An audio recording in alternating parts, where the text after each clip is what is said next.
తుమ్మితే ఊసిపోయే పదవి అది. తుమ్మల నాగేశ్వరరావు పదవి తుమ్మితే ఊసిపోయే పదవి వారికి తెలుసు.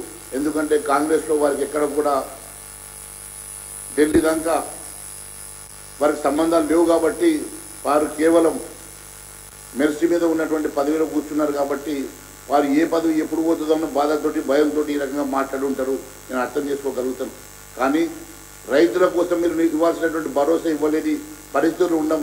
మీ సొంత జిల్లాలో ముంపుకు గురై వర్షాలకు పెద్ద ఎత్తున పంట నష్టం జరిగితే మీ సొంత జిల్లాలో ఇప్పటి వరకు నువ్వు కనీసం తుమ్మల నాగేశ్వరరావు గారు మీ సొంత జిల్లాలో కూడా మీరు వారికి పంట నష్ట పరిహారం ఇప్పించలేని పరిస్థితిలో మీరు ఉన్నారంటే మంత్రిగా ఎలాంటి చేతగాని పరిస్థితుల్లో మీరు ఉన్నారో మీకు తెలియడం లేదా అని అడుగుతా ఉన్నా. మీరు ఇప్పటి వరకు మీరు ఇచ్చిన మేనిఫెస్టోలో నష్టపోయిన ప్రతి పంటకు నష్టపరిహారం వెంటనే విడుదల చేస్తామని రాసుకున్నారు కదా. మరి రాష్ట్రాన్ని పక్కన పెడదాం. మీ సొంత జిల్లాలో నేను ఇచ్చినటువంటి పంట నష్ట పరిహారాన్ని ఇవ్వలేనటువంటి దుస్థితిలో ఈరోజు తుమ్మల నాగేశ్వరరావు గారు పనిచేయడం చాలా బాధాకరమని తెలియజేస్తా ఉన్నాను.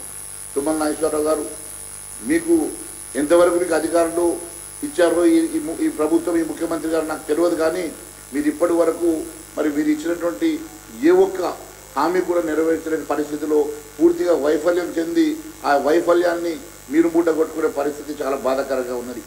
మీకు సీనియర్ మంత్రి, మీకు గౌరవం ఉన్నది, అన్ని ప్రభుత్వాలలో మంత్రిగా పనిచేసిన అనుభవం ఉన్నది.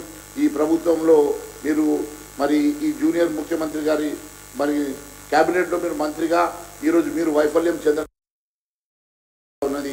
ఒక్కసారి ఆలోచన చేయండి. కేంద్రాన్ని నిందించే ముందు ఒక్కసారి మీరు ఆలోచన చేయాల.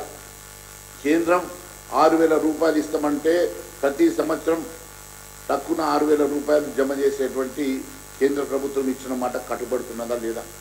కేంద్ర ప్రభుత్వం ఈరోజు హయ్యెస్ట్ సబ్సిడీ యూరియా మీద, డిఏపి మీద ప్రతి ఎకరాకి దాదాపు 20,000 పై చిలుకు ప్రతి ఎకరాకి దీనివల్ల లబ్ధి చేకూరుస్తున్నమాట వాస్తవం కాదా?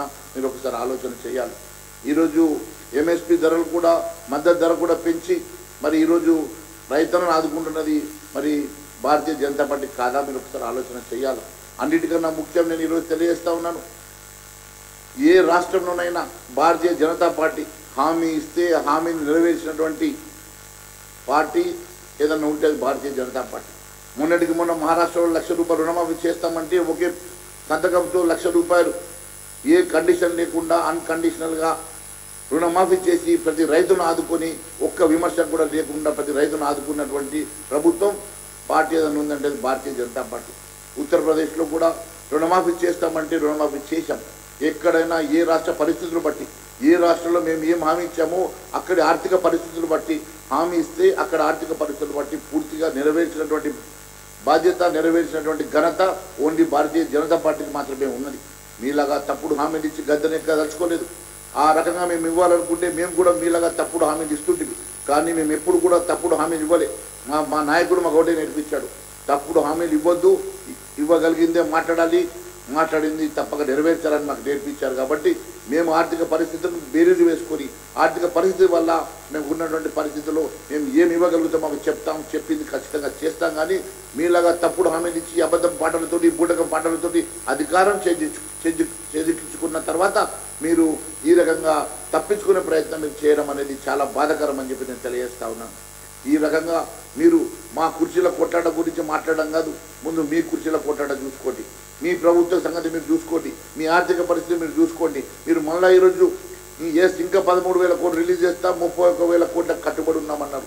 ఆ రోజు 40,000 కోట్లని మీ ముఖ్యమంత్రి చెప్పాడు, 49,500 కోట్లని మీ ఆర్థిక నిపుణులు చెప్పారు. మళ్ళీ మీరు 31,000 అన్నారు. సరే, ఆ 31,000 అన్న, ఆ 31,000 కోట్ల రూపాయలైనా ఎప్పటి లోపల జమ చేస్తారు? నిన్న మేము చేసిన దీక్షకు ఈరోజు మీరు స్పందించి ఇంకా 13,000 కోట్లు రిలీజ్ చేస్తామని చెప్పారంటే అది మేము చేసిన దీక్షకు ప్రతిఫలం. మేము చేసిన దీక్షకు మీరు దిగొచ్చి కనీసం ఆ 13,000 కోట్లన్నా ఒప్పుకున్నది ఎప్పటికల్లా రిలీజ్ చేస్తారు, ఎప్పటికల్లా రైతుల ఖాతాలో వేస్తారు. అంతేకాకుండా 2 లక్షల రుణమాఫీ యావత్ 70 లక్షల ఖాతాలో పడే విధంగా చర్యలు తీసుకోవాల్సిన బాధ్యత మీ మీద ఉన్నది.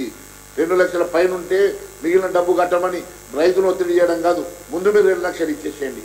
తర్వాత వాళ్ళు ఎన్ని కట్టుకోవాలనో ఎన్ని కట్టుకోవద్దో వారి బాధ్యత వాళ్ళు చూసుకుంటారు. కానీ మీరు ఇస్తామన్న 2 లక్షలు మీరు ఇవ్వకుండా మిగిలిన మీది డబ్బులు మీరు కట్టండి, మిగిలిన మేము ఇస్తామని చెప్పి మీరు సన్నాయి నొక్కడం కాదు. మీరు ఇస్తామన్న డబ్బులు ఖచ్చితంగా ఎప్పటి లోపల కడతారో, ఎప్పటి లోపల బ్యాంకులో జమ చేస్తారో అది ఇమీడియట్గా మీరు ఓ శ్వేతపత్రం ఇవ్వాల్సిన డిమాండ్ చేస్తూ ఉన్నాం. ఇప్పటి వరకు మీరు 17,933 కోట్లు ఖర్చు చేశామంటున్నారు కదా, ఆ 17,933 కోట్ల రూపాయలు ఏ రకంగా ఖర్చు చేశారు, ఎవరెవరి ఖాతాలో జమ చేశారు, మరి రైతులది బెనిఫిషియరీ లిస్ట్ ఏమన్నా ఉందా, ఉంటే ఎందుకు రిలీజ్ చేస్తలేరు, ఇంకా ఎంతమంది బెనిఫిషరీస్కి మరి ఇది ఖాతాలో జమ కాని వాళ్ళు ఉన్నారో వాళ్ళ లిస్టు కూడా మీరు శ్వేతపత్రం ద్వారా మరి పబ్లిక్ డొమైన్లో పెట్టాల్సిందిగా కోరుతా ఉన్నాం. మీరు ఎక్కడ కూడా లిస్టు బయట పెట్టకుండా కాకి లెక్కలు చెప్పి 16,000 కోట్లను ఒకరంటారు, 17,000 కోట్లు ఒకరంటారు, 30,000 31,000 కోట్లను ఒకరంటున్నారు. ఇవన్నీ కాదు, మీరు ఇష్టమన్నా మరి 31,000 కోట్ల రూపాయలు ఇంకా ఎంతమంది బెనిఫిషరీకి ఎప్పటి లోపల ఇస్తారో